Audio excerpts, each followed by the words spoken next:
Queridos irmãos, queridas irmãs, que Jesus nos abençoe e que prossigamos na sua paz.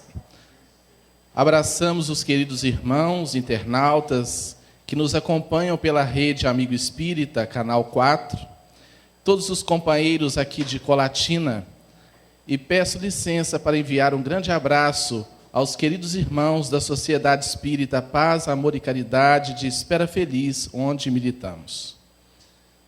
A grande busca da criatura humana é a busca pela felicidade. Mas cada indivíduo contempla a realidade da vida por uma ótica. Na antiga Grécia, os filósofos Leucipo e Demócrito asseveravam que a vida se constituía em apenas átomo, vácuo e movimento, e deram origem a uma corrente de pensamento chamada atomismo. Essa corrente formata ao longo do tempo a concepção materialista da vida, de que a vida é apenas matéria e que com a morte tudo finda. Porém, a divindade sempre envia ao plano físico os mensageiros do bem e da verdade. E naquele mesmo tempo, na antiga Grécia, reencarnam os espíritos de Sócrates e de seu discípulo Platão. Sócrates dá origem à corrente idealista, que assevera que a vida não é apenas matéria, que a vida transcende a realidade que os olhos podem ver. Sócrates convida a criatura humana ao autoconhecimento. Sua mãe era parteira, e ele propunha a todas as pessoas o autoencontro, o autodescobrimento. Ia dialogando, conversando, e deu origem à teoria e à proposta da maêutica, que significa parto de ideias. Sócrates era intuído por um anjo protetor. Já falava da realidade do mundo espiritual, que seu discípulo deu como nome o mundo das ideias. Porém, 4 séculos depois deste grande filósofo, o pai da filosofia, reencarna, ou melhor, encarna no plano terrestre, no plano físico da Terra, o maior espírito, o seu próprio governador, o Mestre Jesus. E Jesus também sinaliza o mundo interno como a grande meta onde poderemos encontrar a real felicidade. Conforme está exarado no Evangelho de Lucas, capítulo 17, versículo 21, o Mestre asseverou: o reino de Deus não virá em forma visível. Ninguém dirá ele aqui, ali ou acolá, porque o reino de Deus está dentro de vós.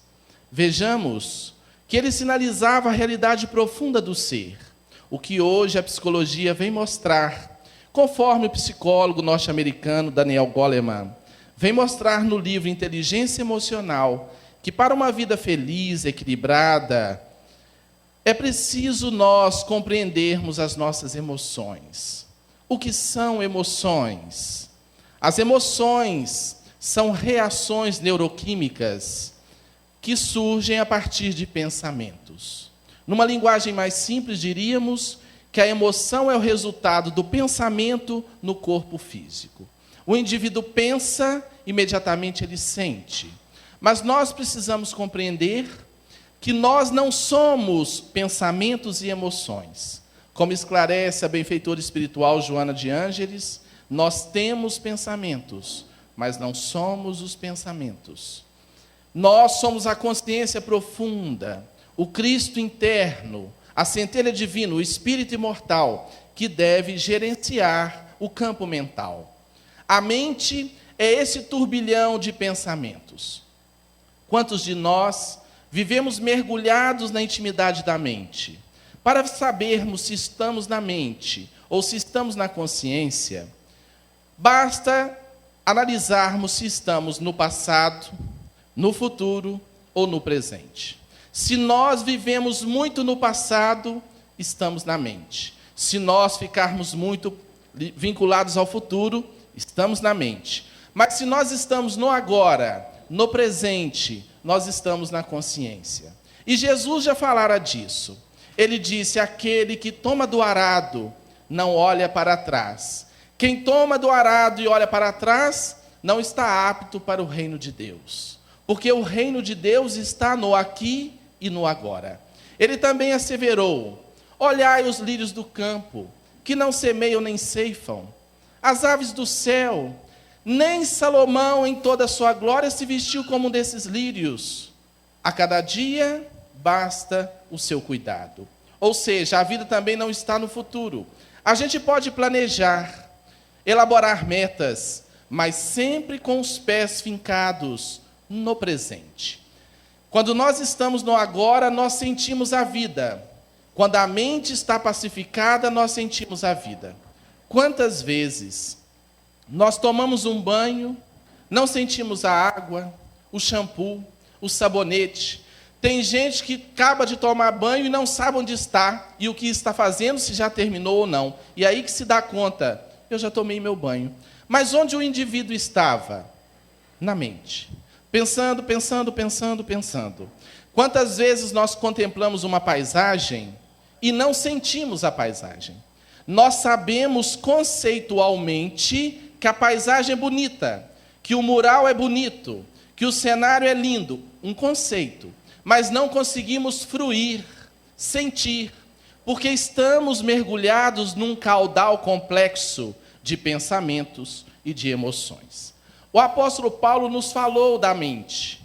Disse ele: transformai-vos pela renovação da vossa mente, para que experimenteis qual seja a boa, agradável e perfeita vontade de Deus. Ou seja, se a mente está limpa, eu sinto a vida agora. Na hora que eu estou namorando, eu estou namorando. Na hora que eu estou me alimentando, eu estou me alimentando. Se eu estou orando, eu estou orando. Quantas pessoas se perdem ao meio em uma oração? Começam a orar e dali a pouco a mente pipoca. E onde o indivíduo está? Porque a mente nos arrasta. Os pensamentos são como um cachorrinho farejador. Nós estamos aqui, mas muita gente já foi em casa e voltou. Já foi no filho e voltou. Já foi em outra cidade. Será que estamos aqui quantos por cento? 20, 30, 50%? Então nós precisamos desacelerar a mente, aprender a aquietar o turbilhão mental. Sem isso, não entramos em sintonia com o mundo espiritual superior e nem com a vida em derredor dos nossos passos. Os Espíritos nos dizem que um copo d'água tomado com a mente pacificada é medicamento. E o Espírito Emmanuel assevera que Deus não faz sintonia com o desespero. Quando as coisas estão difíceis, nós devemos acalmar, pacificar esse turbilhão para enxergar melhor, porque senão nós somos engolidos pela mente. A nossa felicidade, ou a nossa desdita, ou a nossa infelicidade, não é exatamente a realidade do mundo, mas o que a nossa mente elabora a partir daquilo. Quantas pessoas carregam doenças imaginárias? A pessoa acha que tem um câncer e pode ficar anos alimentando aquilo na mente. Então, qual é a grande proposta? Finquemos os pés no aqui, agora. Tem gente que imagina a desgraça chegando e passa uma vida esperando a desgraça chegar, e a desgraça nunca chega. Vivamos o hoje. Se a desgraça chegar, fiquemos desgraçados, mas ela passa. Porque, como diz também Emmanuel, muito obrigado, tudo passa, tudo passa. Os grandes mestres espirituais, eles são serenos, pacíficos e pacificados. Eles sabem que o que importa é o momento presente. Há uma passagem budista que conta que os discípulos de Buda encontraram os discípulos de um grande mestre. E esses discípulos disseram: nosso mestre materializa alimentos com as mãos. E o de vocês faz o que de extraordinário? E os discípulos de Buda disseram: nosso mestre vai muito além. Ele materializa ouro, diamante? Não. O nosso mestre, quando dorme, dorme. Quando se alimenta, se alimenta. Quando fala conosco, fala conosco. E nós assistimos televisão, almoçamos, conversamos com o outro, o que nós estamos fazendo? Coisa nenhuma. Não sentimos o alimento, porque estamos sempre aflitos. Eu digo que somos Marta e não somos Maria. As duas irmãs que receberam a visita do Senhor. Maria sentou-se aos pés do Mestre para absorver a mensagem de libertação, para fruir da presença, da energia crística do Senhor. E Marta, aflita, corria para lá e para cá para preparar o almoço. E chamou a atenção de Maria e pediu a Jesus que a admoestasse. E o Senhor disse: Marta, Marta, Maria escolheu a melhor parte, que não lhe será tirada. Os estudiosos da mente, psicólogos, terapeutas, psiquiatras, estão cada vez mais preocupados com a criatura humana. O Dr. Augusto Cury, esse notável psiquiatra brasileiro, tem dito que uma criança hoje de 7 anos tem mais informações do que o imperador romano da época de Cristo. Mas isso não é bom? Não. A mente pode absorver o universo, mas ela não pode acelerar. Nós precisamos ter uma mente pacificada. E hoje, com a bênção da tecnologia, nós estamos cada vez mais acelerados. Nós já levantamos na internet, no WhatsApp. Nós estamos diante hoje de uma geração cabeça baixa. Você olha e os jovens estão o tempo todo. Outro dia eu passei por 3 jovens, uma do lado da outra. Em silêncio profundo, eu pensei, será que estão meditando? Não, estavam no WhatsApp. Mas isso não é bom? Vejamos. O problema é o seguinte: todo mundo adora estar com os amigos numa roda de bate-papo, descontraindo. É uma bênção. Mas isso pode ser o dia inteiro? Não. O que acontece com o WhatsApp? As pessoas estão passando o dia inteiro conversando com outras pessoas. E aí não surge um tempo para a leitura de um livro. Você olha uma obra espírita e pensa, amanhã eu leio. E quem deixa para ler amanhã, nunca lerá. Pegue o livro, tem 15 minutos, abra a página, leia uma página, ela vai te ajudar a desacelerar a mente. Amanhã eu leio mais, e como você já foi estimulado por isso, no outro dia você encontra um horário para ler. Então nós precisamos de disciplina na nossa vida, para acalmar a mente. Quem muito abraça, diz o dito popular, quem muito busca, não encontra nada. Quem muito abraça, pouco aperta. Então nós estamos numa era muito complexa, porque estamos perdendo a simplicidade de viver. Antoine de Saint-Exupéry, autor de O Pequeno Príncipe, asseverou que o último degrau da sabedoria é a simplicidade. Simplicidade não tem a ver com dinheiro, com roupa. Simplicidade da mente, de estar focado no momento presente. Nós precisamos viver isso, na intimidade dos lares. Qualidade de vida implica vida mental tranquila, vida mental equilibrada. Hoje, nós vemos os lares, que são apenas casas, porque a palavra lar, na antiga Roma, vinha da palavra lareira, quando as famílias se reuniam em torno do fogo, da lareira, para conversar.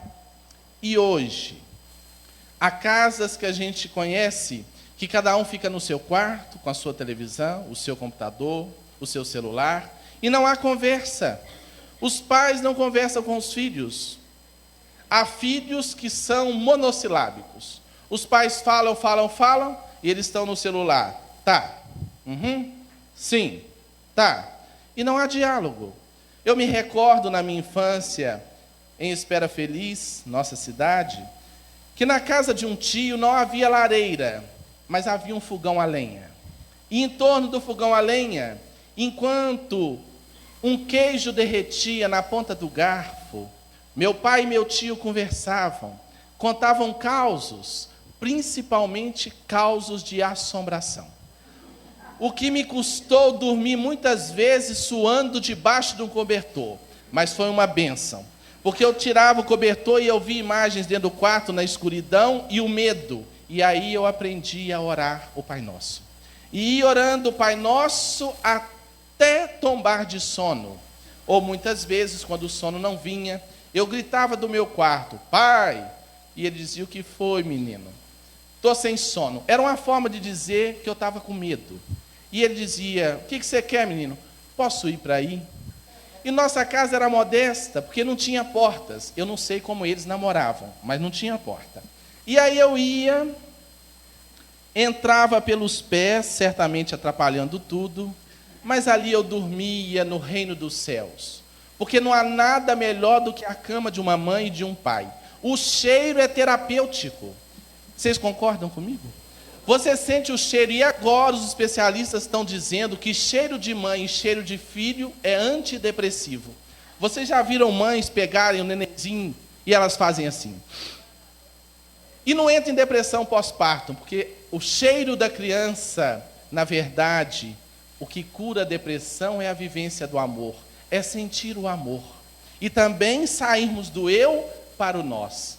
Então, lar é lareira, lar é diálogo, lar não é casa, casa são tijolos. Assim como igreja não é templo, templo é tijolo, igreja somos nós. Ninguém vai à igreja, nós somos a igreja.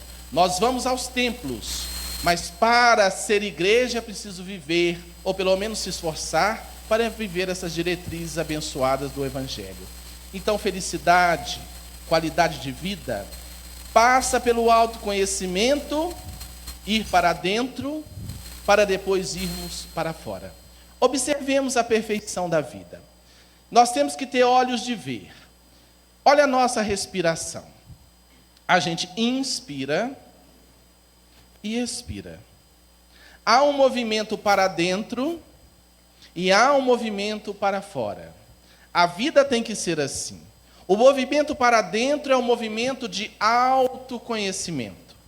É o momento que a gente deve buscar o silêncio, a oração, a leitura, para nos observar. Observar os pensamentos que habitam a nossa casa mental. Será que pensamos ou será que somos pensados? Será que dominamos a vida ou somos pela vida dominados? Será que estamos à mercê das circunstâncias ou já sabemos observar, fazer uma pausa e não reagir de qualquer maneira? Isso é autoconhecimento. Essa proposta, Sócrates retirou do oráculo de Delfos: conhece-te a ti mesmo. E na questão 919 de O Livro dos Espíritos, o codificador Allan Kardec pergunta qual a fórmula para nós avançarmos nessa vida, resistirmos aos arrastamentos do mal e a espiritualidade superior assevera. Um sábio da antiguidade já vos disse: conhece-te a ti mesmo. Então, o autoconhecimento é essa viagem para dentro. Será que sabemos o que somos? Há pessoas que são identificadas com o corpo. Quando a senectude chega, a velhice chega, vão perdendo a paz. Porque não se acham bonitas, acham que são o corpo. Não somos o corpo. Nós temos um corpo que é pó, que retornará ao pó. Mas também não somos as emoções. Repito, temos emoções. E o que temos devemos comandar e não sermos comandados. Voltando um pouco historicamente, após a vinda do Cristo, nós tivemos uns 3 séculos em que a mensagem de amor foi vivida na Terra.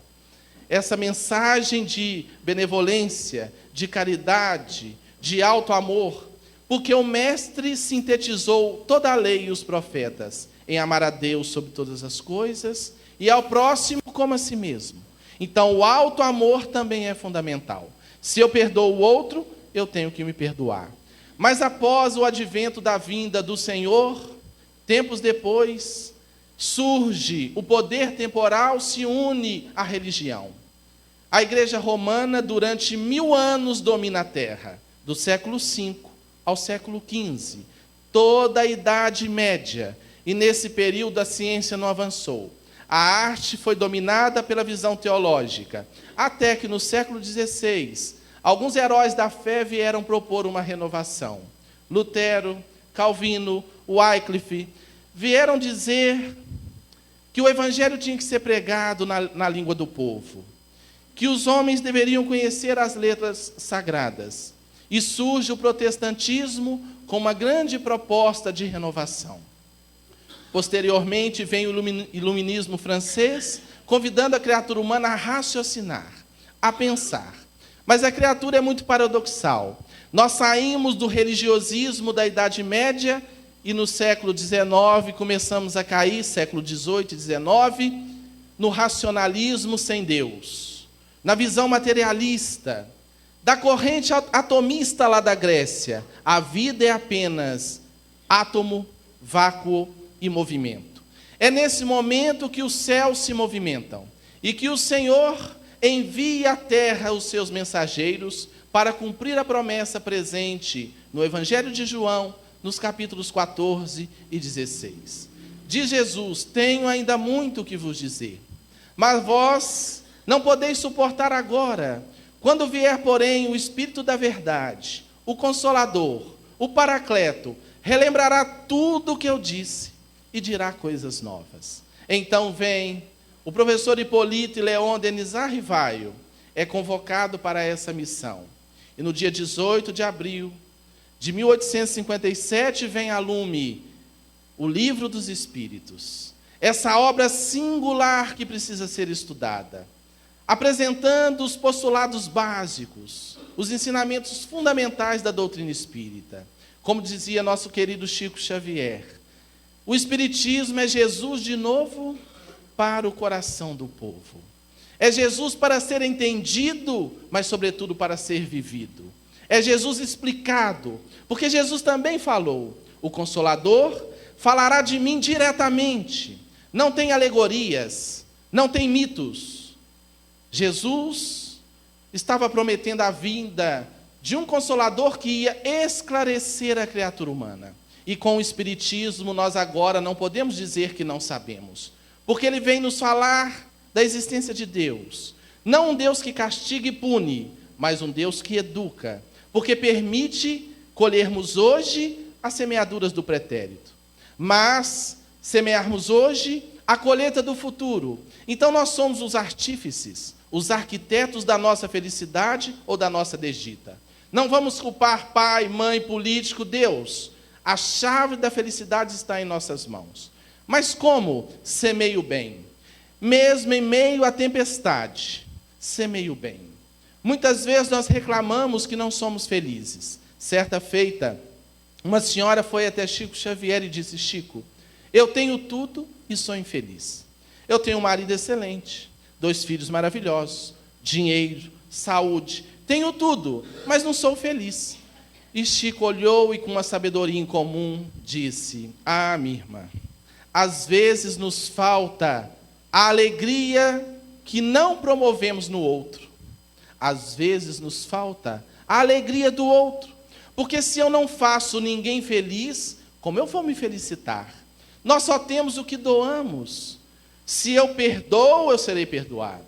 Isso está no Sermão do Monte. Bem-aventurados os misericordiosos, porque alcançarão misericórdia.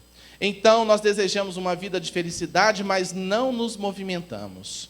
Muitas vezes queremos servir a Deus, mas não queremos servir ao nosso irmão. Certa feita, quando Madre Teresa retirou um moribundo do latão de lixo e limpou suas feridas, ele olhou e disse: Senhora, me diga qual a sua religião para que eu possa segui-la. E ela, que era católica, disse: a minha religião é o amor. Mas, senhora, qual é o seu Deus? Me fale para que eu possa segui-lo. E ela disse: o meu Deus é você. Porque eu não posso amar a Deus a quem não vejo, diz as letras neotestamentárias, se não amarmos o próximo a quem eu vejo. E então eu digo que é muito mais fácil amar a Deus do que amar o vizinho, do que amar a sogra. Porque tem sogra que realmente cai do céu, a vassoura quebra, ela puf. Mas nós precisamos das sogras. Nós precisamos da sombra que isso, Rossano? Precisamos. E explicamos por quê. Eu preciso desenvolver paciência. Será que convivendo com Chico Xavier e com anjos, eu vou desenvolver paciência? Não. Eu preciso de alguém que acione a minha impaciência para que eu possa trabalhá-la. Então eu preciso da sombra. Aquele patrão carne de pescoço que você tem é necessário nesse momento, porque ele está fazendo você desenvolver a sua luz. Aquele filho, aquele desafio, ele tem uma explicação na sua vida. Não fujamos dos desafios. Ninguém evolui no alto de uma montanha, dentro de uma choupana, meditando. 2 irmãos queriam servir a Deus. Um subiu a montanha do Himalaia e foi meditar. Desenvolveu tamanho poder mental que, quando ele pensava algo negativo, o gelo em derredor derretia. E o outro irmão desceu a montanha e foi servir o povo sofredor numa choupana humilde. Certa feita, o irmão que havia subido a montanha sentiu saudade e pensou: eu vou visitar meu irmão. Mas logo pensou naquele povo pecador, doente, e ele disse: eu vou me contaminar. Eu estou tão elevado que eu vou descer até lá, já sei. Vou fazer uma bola de neve, um gelo, e se eu pensar algo negativo, o gelo começa a derreter e eu subo de novo para a montanha. Desceu com a bola de neve, procurou saber onde estava o irmão, e o irmão estava numa choupana, atendendo o povo doente, e sentado num banco tosco, estava tratando a ferida da perna de uma morena muito bonita. Quando o companheiro olhou para a morena e olhou para o irmão, ele pensou: aí tem.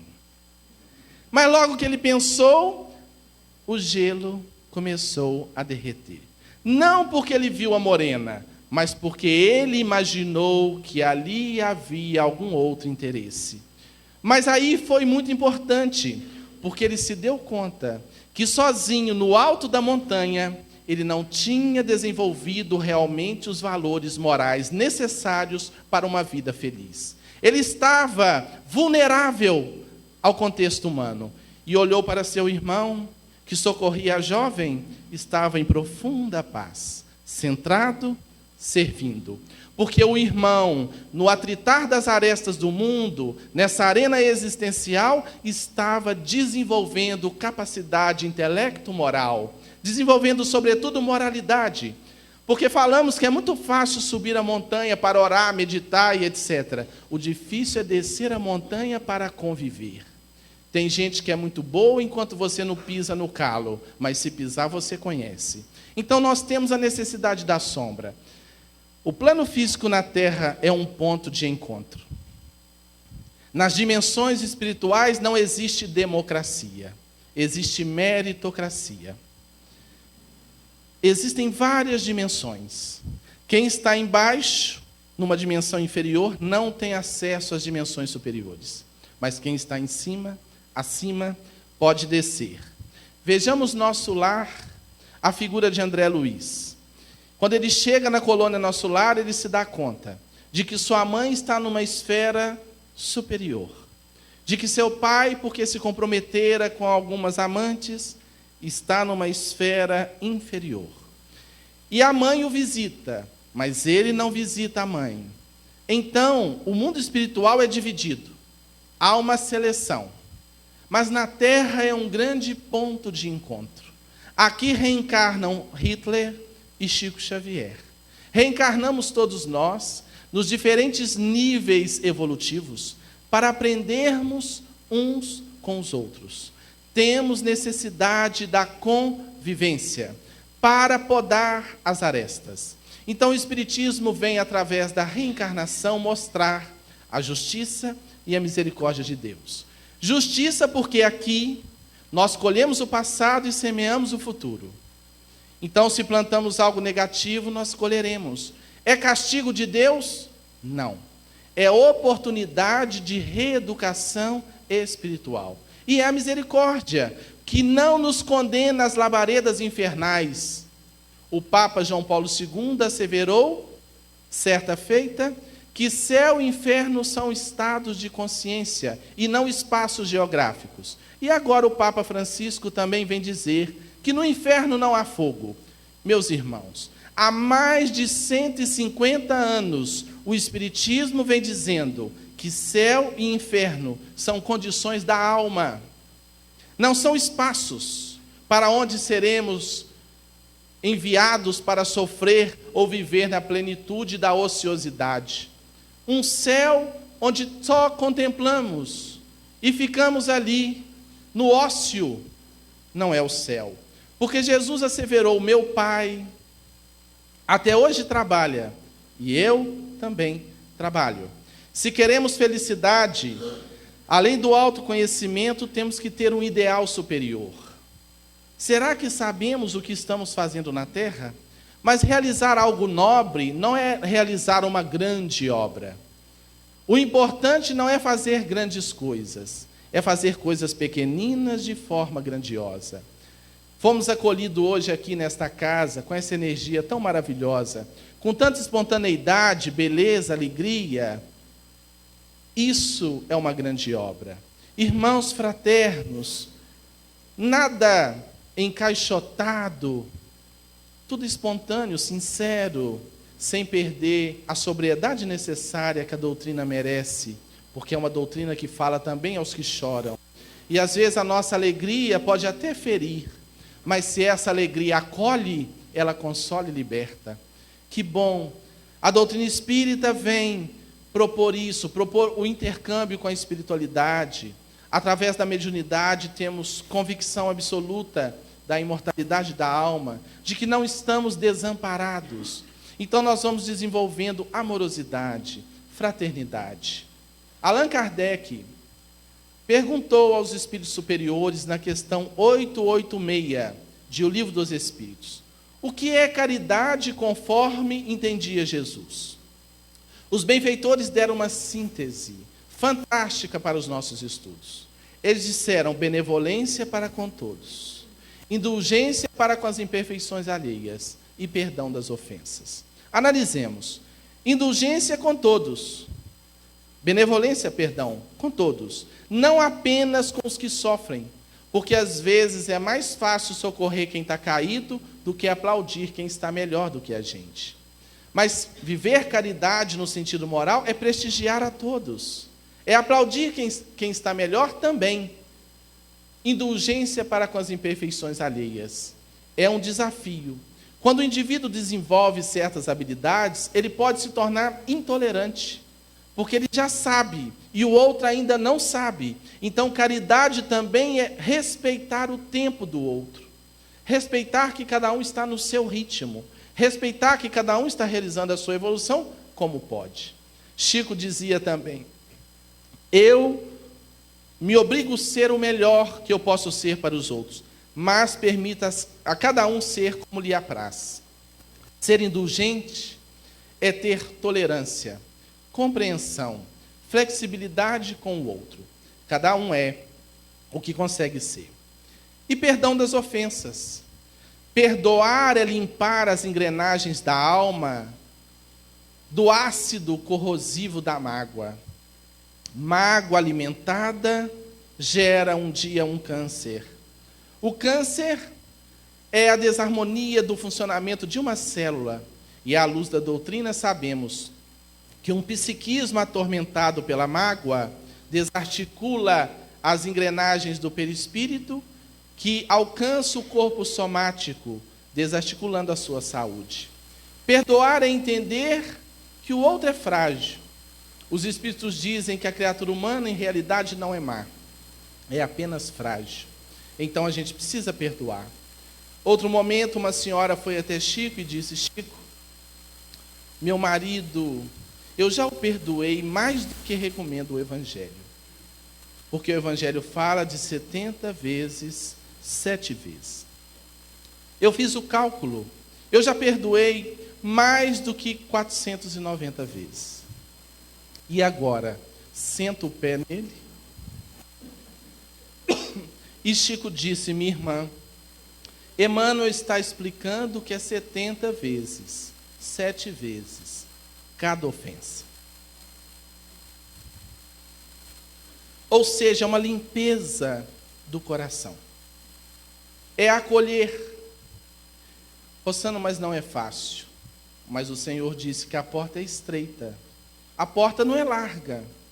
Às vezes precisamos, de fato, de desenvolver essa capacidade de tolerância, de perdão, para que o outro cresça. Não adianta agredir também. Nós espíritas não devemos ser conhecidos apenas pelas nossas ações nobilitantes. A cesta básica, a sopa, a caridade, dessa forma. Mas, sobretudo, pelas nossas reações. Ontem, após a palestra em Vila Velha, no encerramento da Semana Espírita, estávamos no carro quando um companheiro relatava um problema entre dois amigos que estavam dentro de um bar bebendo na sua cidade, quando começaram a brincar. E dali a pouco, o outro falou assim, mas eu te bato. Bate nada. Eu bato na sua cara. Bate não. E dali a pouco, tapa. Pá! E o outro olhou e falou, não se bate na cara de um homem. Aguarde. E foi em casa. Mas eles não acreditaram. Falaram, era uma brincadeira. O cidadão veio com uma arma de fogo e o matou. 2 amigos. Sabe o nome disso? Mente. A mente mente completamente. E depois que a poeira mental assenta, é que a gente vê a bobagem. A gente mata um dia com frases sem sentido. Matar um amigo por conta de uma brincadeira, primeiro, se o indivíduo está no domínio da mente, ele sabe até onde pode ir. Ele tem que estar no comando de pensamentos e emoções.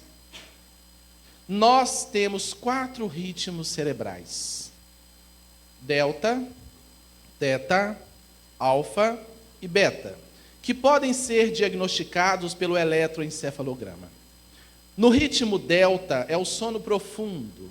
A mente funciona abaixo de 4 ciclos por segundo e é o refazimento. No ritmo teta é um relaxamento profundo. A mente funciona entre 4 a 7 ciclos por segundo. O ritmo beta é o ritmo problemático. A mente funciona entre 12 a 40 ciclos de pensamento por segundo. É aquela aceleração total. Nesse ritmo nada é bom. Nesse ritmo a gente não sente a vida. Nesse ritmo a gente fica estressado, ansioso, nervoso, não dorme direito, não consegue ter concentração, a memória não tem qualidade, pode ocorrer fenômenos físicos, como perda de cabelo, queda de cabelo, pressão arterial que sobe. São 18 sintomas da síndrome do pensamento acelerado. Dos 18, se tivermos 4, nós já estamos muito acelerados. Precisamos desacelerar, entrar no ritmo alfa, que a mente funciona entre 7 a 12 ciclos. Como? A leitura, a oração. E temos proposto, como terapeuta, 15 minutos diários de meditação. Gostaria de dar a dica. Como fazê-lo? É uma recomendação psicoterapêutica. A gente adora remédio. A gente vive uma hipermedicalização. O indivíduo sente uma tristeza, psiquiatra. Pelo amor de Deus. A farmacologia existe para socorrer quando o problema está mais grave. Mas recorramos a uma meditação. Você vai para o seu quarto. O ideal é no final do dia. Deite-se. E tente ficar 15 minutos observando a respiração, observando, sentindo o seu corpo e observando os pensamentos. Tem gente que fala, mas eu não consigo, como é que eu observo o pensamento? Basta observar qual o próximo pensamento que surge. E não tente parar a mente. A mente é um rio que passa. Normalmente nós estamos mergulhados dentro do rio de pensamentos. Nós devemos sentar à margem do rio e observar o rio. Veio um pensamento. Daqui a pouco, por exemplo, os senhores não vão estar mais aqui. Porque a mente vai buscar uma comidinha lá em casa ou no restaurante. Os senhores estarão aqui, mas ela vai arrastar você. Você corta e diga para ela, eu estou ouvindo Rossano. Estou cansado, mas estou ouvindo. E não deixa a mente arrastar. Na meditação você aprende a se observar. E com essa autoobservação, você realiza o autoconhecimento. Então a emoção vem e não te domina. Você está observando. Você é o eu profundo observador e não a mente turbilhonada por pensamentos e emoções. Façam. Rosana, eu não consigo 15 minutos. Até 10 minutos, a gente ainda está em beta, acelerado. Depois de 10 minutos, a gente vai aquietando, desacelerando, e tudo melhora. Com a prática, você começa a observar. Outro dia atendi um professor muito acelerado, e ao final da sessão terapêutica fizemos uma meditação. Quando ele terminou, eu percebi que ele estava diferente, muito engraçado, e ele foi embora. Na semana seguinte, ele falou assim, o que aconteceu comigo? Eu falei, por quê? Eu saí daqui, olhei para o céu, falei, que céu lindo. Mas eu sempre vi o céu. Eu entrei numa feirinha, olhei um tomate, Rosana, olhei, mas que tomate lindo. Mas será que eu estou enlouquecendo? Está tudo tão bonito? Eu falei, não. É porque antes você enxergava, mas não via. Você não sentia. Então, muitas vezes, nós estamos tão aqui. Às vezes você faz uma viagem de carro, a paisagem linda, você não vê nada. Por sinal, viemos aqui, mas vendo que a seca está castigando a região, né? Estamos precisando de água nessa região. Vamos orar para que desça a água para socorrer a natureza e os irmãos também. Bem, precisamos observar. A gente fica muito para fora e pouco para dentro. A doutrina espírita está assentada sobre esses pilares, do autoconhecimento e da vivência do bem. Quanto mais eu me conheço, mais eu posso servir melhor ao meu irmão. Servir é o principal, mas não apenas socorrer na necessidade do corpo, ajudar a criatura a progredir, a avançar, a evoluir. Narra-se que era uma tarde quente em Cafarnaum. Jesus realizava curas na casa de Simão Pedro. Chegou uma mulher cega, ele tocou seus olhos e ela passou a enxergar. Um outro mudo, e ele o tocou e ele voltou a falar. Dali a pouco houve aquele burburinho.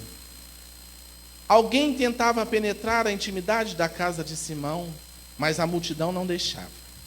E alguns amigos tiveram a ideia de passar um indivíduo paralítico em cima de uma esteira putrefeita por uma clarabóia na casa, no teto da casa, e ali desceram o paralítico com cordas até a presença do Senhor.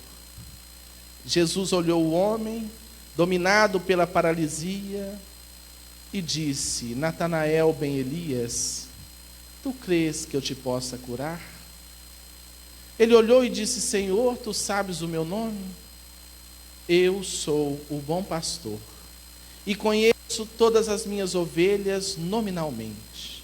Natanael ben Elias, Natanael filho de Elias, tu crês que eu te possa curar? Sim, Senhor. A multidão silenciou e esperou a cura. Jesus olhou nos olhos do homem e disse: então levanta e anda. O homem teve um tremor, cravou os cotovelos magros no chão áspero da casa de Pedro e, se esforçando, conseguiu se erguer, harmonizando o corpo físico. Passou a mão na esteira, colocou-a debaixo dos braços e saiu cantando aleluias. E Jesus prosseguiu curando. Um parêntese. Até conhecermos a doutrina que traz de volta Jesus, nós somos carregados pela esteira das nossas dores. Mas depois de conhecermos Jesus, nós passamos a carregar a esteira das nossas dores. Porque estamos mais conscientes. Porque compreendemos que a dor de hoje foi semeada no ontem. E que a dor é um convite da vida para que aceitemos uma entrevista com Deus. Não é punição, repetimos, é reeducação do ser. Nenhuma folha cai sem a permissão do Pai. Então Jesus prosseguiu curando E dali a pouco, ao entardecer, Pedro viu que o mestre estava suarento. E chegou diante do povo e disse: agora chega. O mestre está cansado.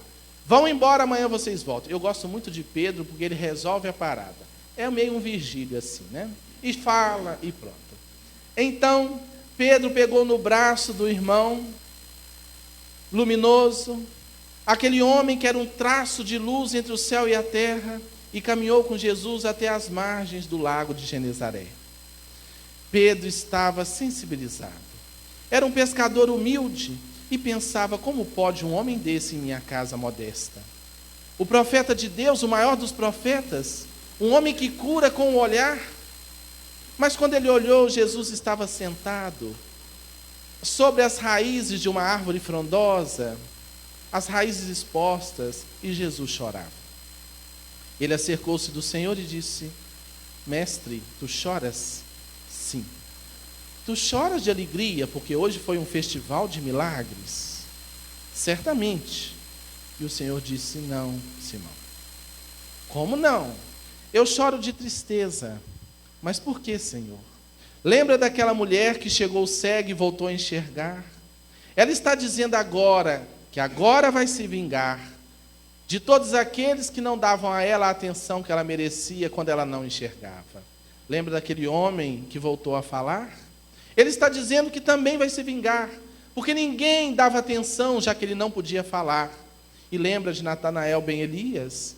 Sim, ele está no lupanar, com muito vinho e muitas mulheres, e dizendo: agora eu vou viver. Olha o que ele fez com o meu corpo, ele me curou. Simão, tu crês que eu vim colocar remendo novo em tecido gasto? Vinho novo em odres velhos? Não, Simão. Eu vim renovar a criatura humana de dentro para fora, o autoconhecimento, para viver o amor. Se eu colocar remendo novo em tecido gasto, o rombo se fará maior. Então Jesus vem nos trazer a renovação da alma. Vem propor a reforma íntima, para que possamos viver o amor em plenitude. A Deus, ao próximo e a nós mesmos. E tem pessoas que dizem: mas como? Como eu posso fazer se eu não tenho nada? Diz o dito popular que ninguém é tão rico que de nada necessite, nem tão pobre que nada possa doar. Um sorriso, um abraço, uma visita, a atenção. No início veio um companheiro que estava na porta, um jovenzinho, e me disse: Rosana, eu posso te abraçar? E ele me trouxe uma bênção nessa manhã. Um abraço, humilde, eu não sei bem o nome dele, um rapazinho que estava na porta. E ele me abraçou. E que coisa boa, porque tanto lugar que a gente chega e as pessoas nos recebem formalmente, mas nem sempre nos abraçam. A simplicidade, o amor verdadeiro, a vivência do bem. Podemos todos servir alguém. E por isso dizemos: Senhor, eu reconheço a minha pequenez, e por isso desta vez eu venho rogar-te misericórdia. Eu gostaria de ser uma galáxia de estrelas para iluminar a terra inteira, mas se eu não conseguir, eu te quero pedir para ser um pirilampo na noite escura, iluminando a treva e a amargura de quem anda na escuridão. Eu gostaria de ser uma chuva generosa, caindo sobre a terra porosa, fazendo reverdecer o chão. Mas se eu não puder, deixa eu ser um copo com água fria, matando a sede e a agonia de quem anda na escuridão. Eu gostaria, Senhor, de ser um jardim de flores, de todas as cores, embelezando as paisagens da terra. Mas se eu não possuir os recursos que esse desejo encerra, permita-me ser uma rosa solitária, na frincha da rocha, embelezando as paisagens da terra. Queria, Senhor, ser um trigal maduro para repletar de pão a mesa da humanidade inteira. Mas se eu não conseguir, eu te quero pedir para ser um único grão que, caindo ao chão, me multiplique no milhão e enriqueça a humanidade com a bênção do pão. Gostaria de ser uma montanha altaneira, de onde se pudesse avistar a terra inteira, mas se não der, deixa eu ser uma pedra, pavimentando o caminho por onde passa o herói na busca do seu destino e de sua autoiluminação. Deixa eu ser uma escada, mas se eu não puder, permita-me ser pelo menos o primeiro degrau. Eu queria ser cantor, como nosso irmão Geraldo, Eu queria ser poeta, compositor, mas se eu não conseguir, Senhor, permita-me pelo menos ser uma árvore com a estrada sob sua sombra. Ou então estar ali no chão esperando de mansinho passar um coração pelo meu caminho. E quando ele se for, eu lhe possa dizer: olá, amigo, para onde vai? E se ele olhando para trás me inquirir: quem és tu? Eu lhe possa dizer: sou teu irmão, dá-me tua mão. Sou teu amigo, eu irei contigo. E lado a lado eu possa declamar: Senhor, muito obrigado porque eu nasci. Muito obrigado porque creio em ti. Pelo teu amor. Obrigado, Senhor, por essa abençoada oportunidade. Muito obrigado, senhores. Muita paz.